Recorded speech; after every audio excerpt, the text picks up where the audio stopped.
Next on Broadway Profiles, keeping fans entertained during the ongoing COVID crisis. Tony nominee Sarah Stiles playing some positive new tunes on her ukulele. Plus, the Princess Diana musical coming to Netflix before it will open on Broadway. We'll talk to the stars. And a little later, her name is Renee Rapp, and she'll be a massive deal. You'll get to know the once and future star of Mean Girls. I'm Tamsin Fidel, and this is Broadway Profiles, presented by Broadway.com. Welcome to Broadway Profiles. I'm your host, Tamsin Fidel.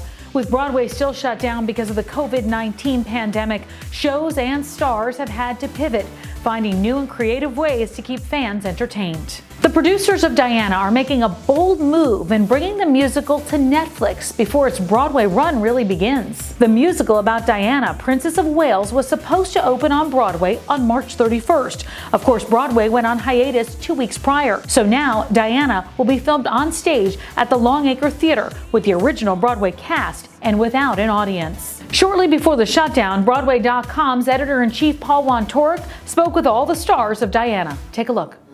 Flashbulbs fill the air. Frenzy fills the night. A lonely girl I swear, lost in blinding light.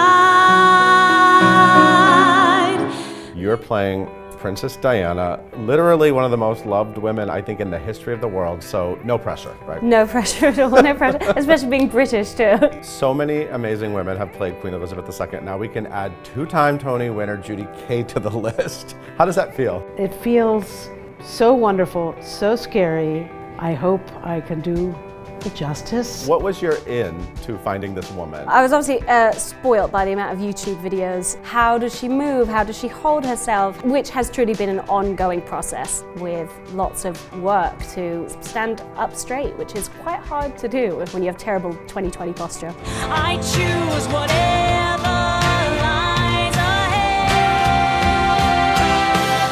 You don't realize how bold she really was and brave she was. She had to have a sit down with the Queen and ask if she could exit her marriage and then forge a life outside of the palace. To have that much courage and leave all of that behind is something we need to remember. She was even more remarkable, I think, than we came to understand. I think we honor her very, very much in this story. I'll light the world.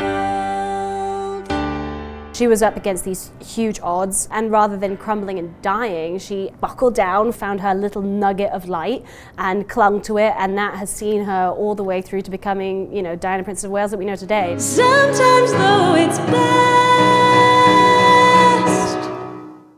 to be underestimated.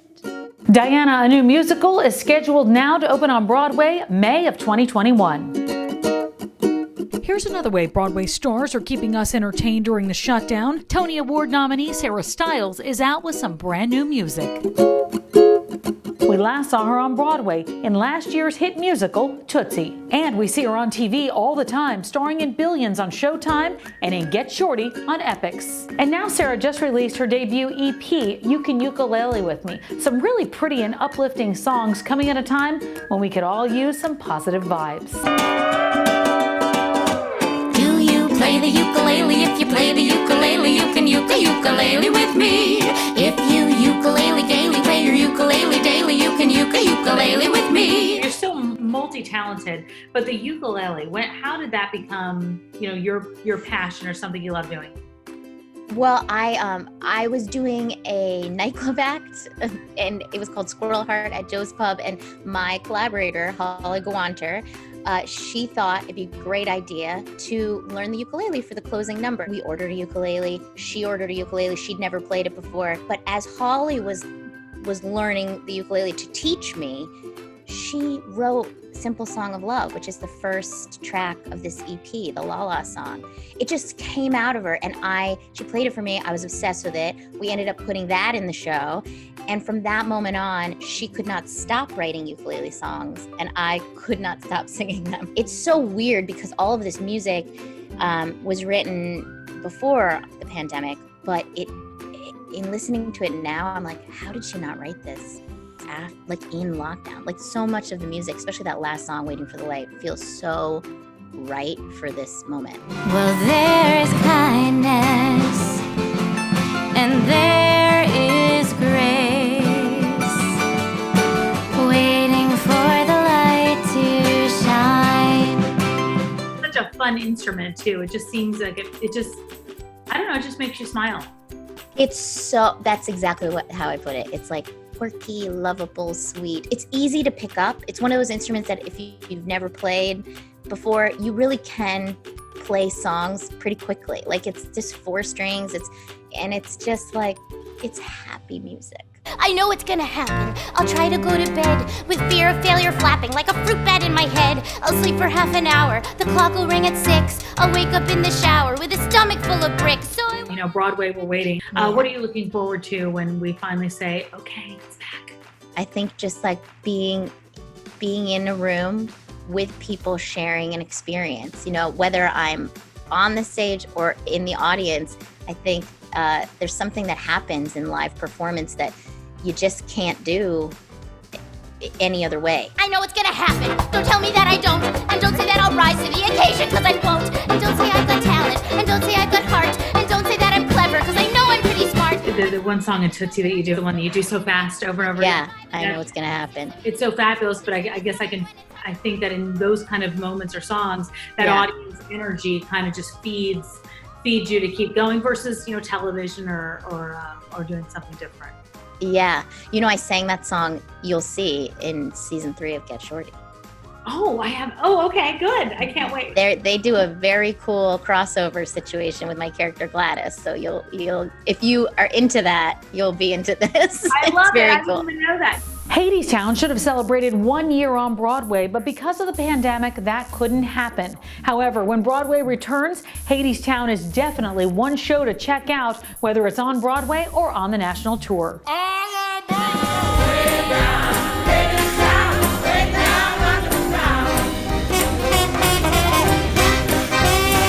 The Broadway blockbuster is a hell-raising journey to the underworld and back. The winner of 8 Tony Awards, including Best Musical. Hadestown is also so important because of its powerhouse creative team. Hound dog howling, a whistle blow, train come rolling, clickety-clack. Nobody knows where that old train goes. Those who go, they don't come back, they're going way down. Hadestown, way down under the ground.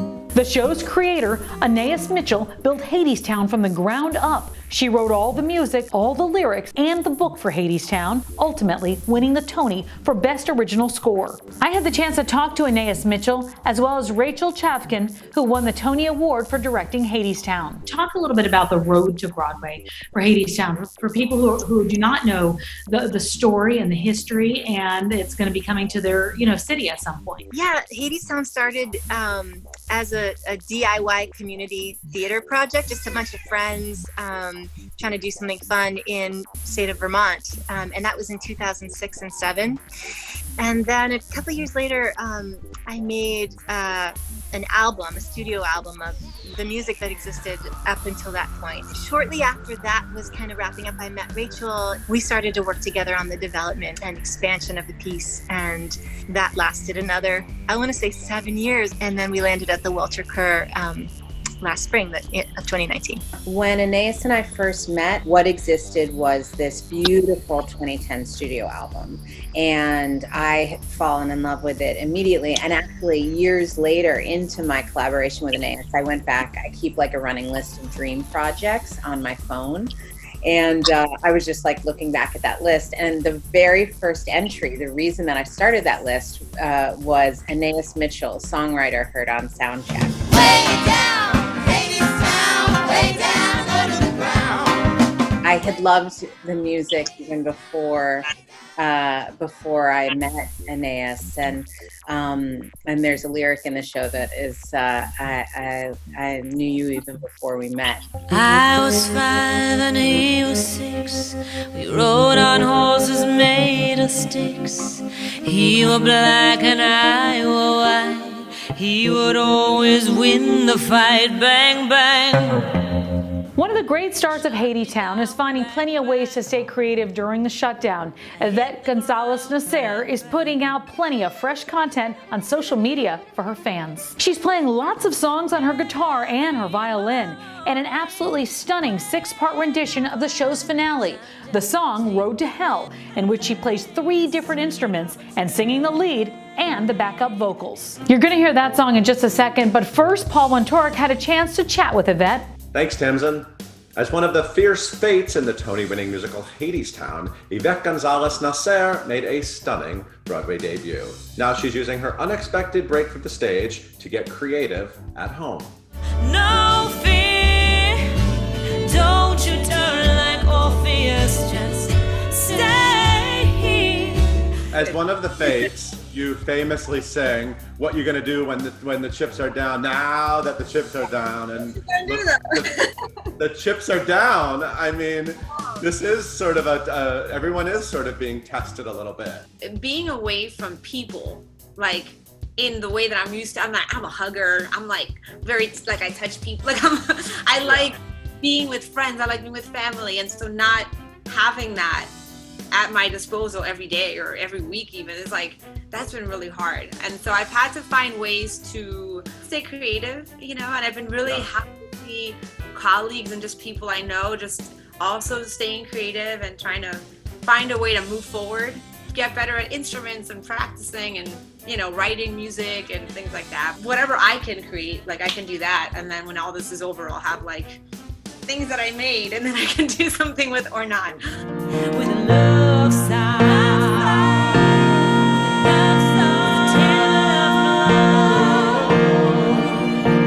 it's a sad song. It's a sad song. We keep singing even so.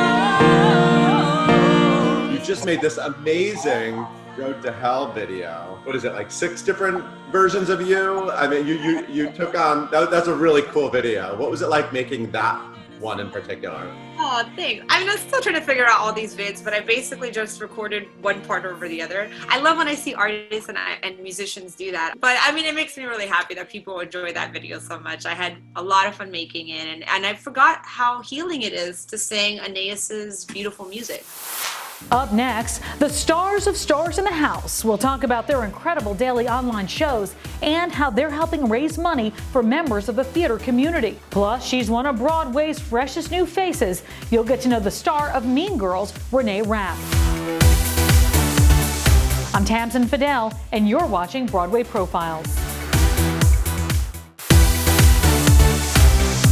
One of the genuine bright spots we've seen during this pandemic is Stars in the House. It's all about the theater community coming together to support its own. So as soon as when Broadway shut down in March, I said to James, oh my God, no one's gonna be working in every single aspect of the arts. And I said, the Actors Fund is gonna be so overwhelmed because there's literally no income anywhere. I said to James, we have to do something for the Actors Fund. And it's evolved into a show. I think we've done 160, 170 episodes. So with regard to the Actors Fund, do you know how many people approximately they help? If you are a professional in the business, which is a very low bar, it's something like if you make $6,000, I mean, It's a very low bar. You go to the Actors Fund and you literally say, I cannot pay my rent, I cannot pay my health insurance, and they say, how much do you need? And you tell them, and they give you the money. I mean, it's very basic. They hand you the cash, or you just say, how do I get health insurance? How does it work? Talk about how it works. Sure. So we basically text our friends, or something like we'll have a lead person like Marsha Cross. Who came on when we did Desperate Housewives, and then she said after the show was over, well, I was on Melrose Place. Do you want me to get the cast of Melrose Place together? And we were like, yes. That's how it gets booked, because we've got a show every day to do. And then as we're just chatting about the arts and people are performing, we then say to the audience, can you donate anything? Right. People will donate $5, $10, $20, $25, whatever. And since these little tiny donations we're getting every day, we've raised at this point $407,000. Her name is Regina George, and she is a massive deal. We're talking about Mean Girls, the musical. Yes, I look perfect. Ice cream, that's what you see. It's what they all expect from me. But it's all shit. Before the shutdown, newcomer Renee Rapp had just recently made her Broadway debut as the totally fetch Regina George in Tina Fey's musical. So when Mean Girls makes its Broadway comeback, Renee Rapp will definitely be one to watch. She's tonight's fresh face. I grew up in Charlotte, North Carolina. We were a really sports-oriented family, and I kind of did a little bit of everything and just like ended up falling into theater as I got older. When I moved to New York, I moved in January, and at that point I had already kind of been living here on and off for about a half a year. So I kind of had my bearings. It's a different world. I live in such a tiny little space. The kitchen is my bedroom, is my closet, is my laundry. It's very different from North Carolina. There's a lot of grass. I have no grass. Going right from high school into this business and also like into New York, it was a little weird. I definitely had those days where I was like, I should be going to college. I don't really know what I'm doing. Like I was like, maybe this is not for me. Like I see all my friends like following in this path that is very, very expected and like a societal thing that you feel as though you need to do. Some of my best friends are people who are literally my age and who are in the same situation as me, which feels so, so good. We get it. Like, it is really hard. You feel like you're missing out sometimes. You feel like you're really, really stressed to be like this young, but it's like, it's what we chose. I've like been having those moments recently of like, I'm good. Like, you know, like I love what I do. Coming up on this edition of Broadway Profiles, the iconic choreography of Chicago and one of the best dancers on Murderous Row. You're going to find out why she's just gotta dance. I'm Tamsen Fadal, and this is Broadway Profiles. We'll be right back.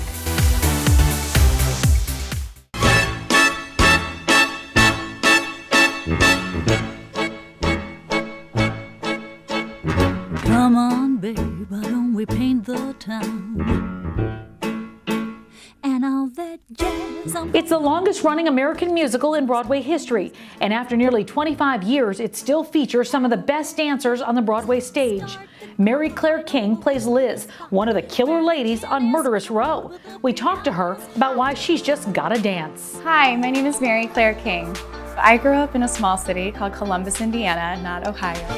I was always in a professional children's choir, actually, so I basically came out of the womb singing. We took a trip to New York City when I was in 6th grade, and I was in love with the art form. I was so blown away by the choreography and the spectacle of it.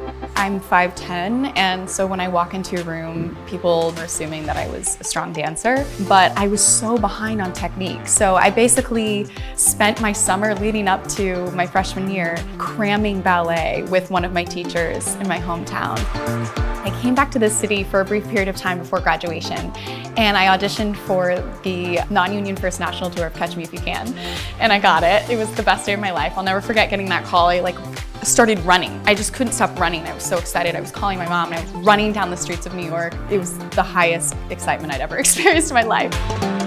In terms of Chicago, it's like a really special show for me. When I was about 17, I fell in love with the movie. Since that time, I've been really excited to immerse myself in Fosse choreography and this style of show. It's really, really special that I'm now like a part of this legacy. I'm Tamsen Fadal, and you're watching Broadway Profiles.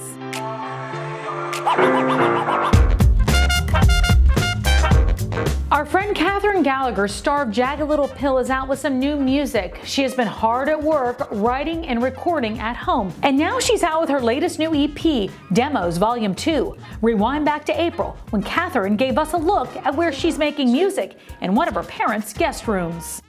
I'm gonna go up north to Whistler this weekend. I'm gonna drive to Newport in spring. I'm gonna do everything you promised we'd do. All the things that you couldn't see through. Oh,